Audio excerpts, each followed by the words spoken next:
हमारे देश की राष्ट्रपति मैडम आदिवासी समाज को बिलोंग करते हैं, तो मेरे आदिवासी भाई बहन जो हमारे महाराष्ट्र से पूरे देश के और हमारी जो बोली भाषा है आदिवासियों की, उससे मैं मेरी प्रेसिडेंटल थैंकिंग स्पीच की शुरुआत करती हूँ।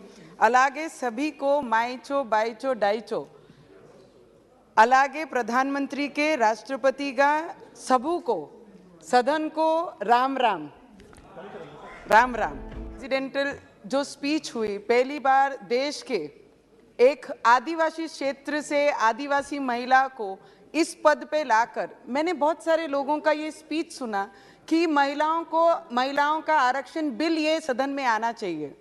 मुझे आप बताइए, ये पद के लिए तो कोई आरक्षण नहीं है, फिर भी एक आदिवासी क्षेत्र में काम करने वाली महिला को इस बड़े पद पे लाकर प्रेसिडेंटल बनाकर हमारी जैसी महिलाएं, युवक महिलाएं, इस देश की पिछड़ी महिलाएं, उनको सम्मानित करने का काम हमारे देश के प्रधानमंत्री जी ने किया। आरक्षण आना चाहिए, सभी महिलाएं, सभी पुरुष भाई हमारे साथ हैं कि आरक्षण इस सदन में आना चाहिए, उसका स्वागत करेंगे। पर उसके अलावा अगर इस सदन में आज अगर हम देखते हैं तो जितने सालों से ये सदन बना हुआ है, ये पहली बार मोदी जी की सरकार में हुआ है कि इतने बड़े संख्या में महिलाएं रिप्रेजेंट कर रही हैं हमारे देश के अलग अलग क्षेत्रों को। ये क्रेडिट जाता है बिना आरक्षण के।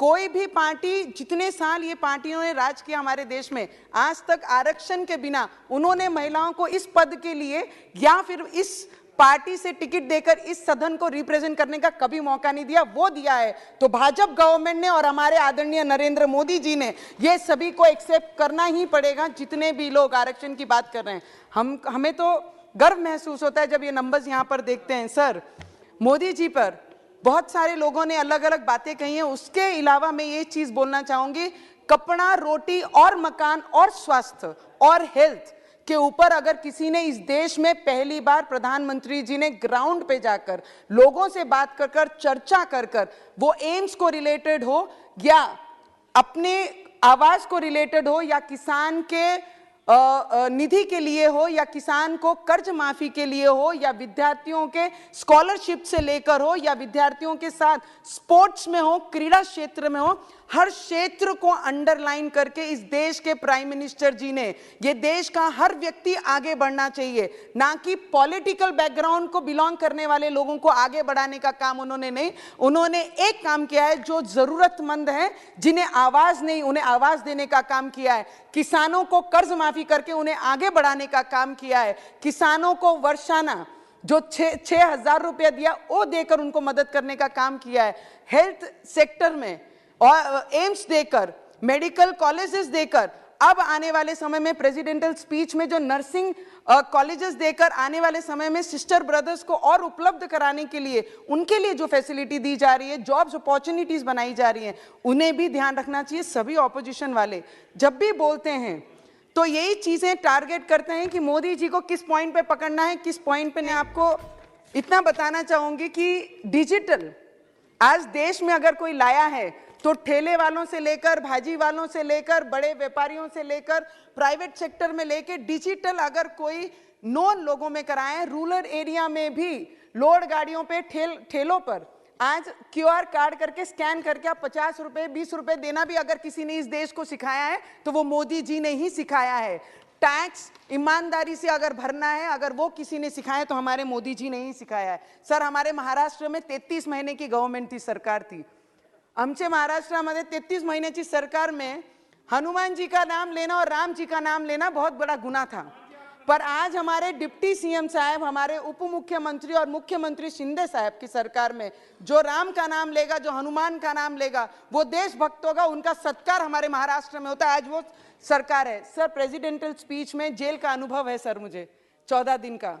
ये महाराष्ट्र गवर्नमेंट ने, उद्धव ठाकरे जी की गवर्नमेंट ने मुझे जेल में डाला था तभी, जब गरीब लोग वहां पर जो कोई कारण से अरेस्ट हुए हैं या उनकी बेल हो चुकी है, पर बेल बॉन्ड भरने के लिए जिनके पास पैसे नहीं है, उसका भी प्रावधान या इस समय हमारे प्रेसिडेंटल स्पीच में उन्होंने बताया है। वो सच में जेल में अगर देखेंगे तो बहुत ज्यादा तकलीफ में वो महिलाएं उस जेल में रहती हैं जिनके पास 5,000 बेल बॉन्ड भरने के लिए नहीं है या 10,000 रुपये बेल बॉन्ड भरने के लिए नहीं है। हमारे देश के प्रधानमंत्री जी का नारा है, ना खाऊंगा ना खाने दूंगा। इस तरीके की सोच रखने वाले पहले प्रधानमंत्री हमारे देश को मिले हैं।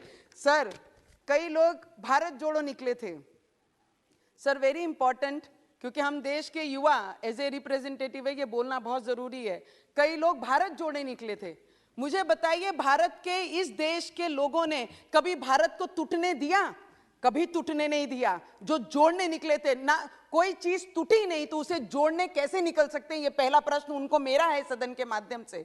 मुझे आपको बोलना है सर, जिस कश्मीर में लाल चौक पे जाकर इन्होंने अपने भारत जोड़ो का समापन किया, उस क्षेत्र में जाके इतने स्वाभिमान से ये समापन कैसे कर सकते थे?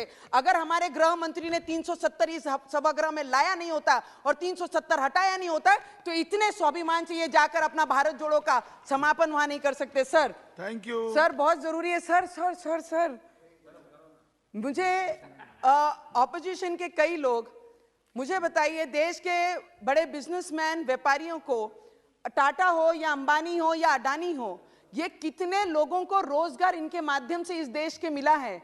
मुझे ऑपोजिशन को एक प्रश्न पूछना है, ये एक उंगली अगर ये जो आज सरकार में उनके ऊपर दिखाते हैं, तो इन्होंने ये याद रखना चाहिए कि 4 उंगलियां इनके तरफ रहती हैं। अगर इनके घोटाले अगर किसी ने निकाले तो अंक खत्म हो जाएंगे, पर इनके घोटाले समाप्त नहीं होंगे। सर, ये चीज ऑपोजिशन ने याद रखनी चाहिए। जो काम करता है, गलतियां उनसे ही होती हैं। आपने ना कभी काम किया, ना लोगों के लिए कभी प्रयत्न की, ना लोगों के लिए कभी जॉब्स अपॉर्चुनिटी कैसे आएगी देश में, उसके लिए काम नहीं किया। सर।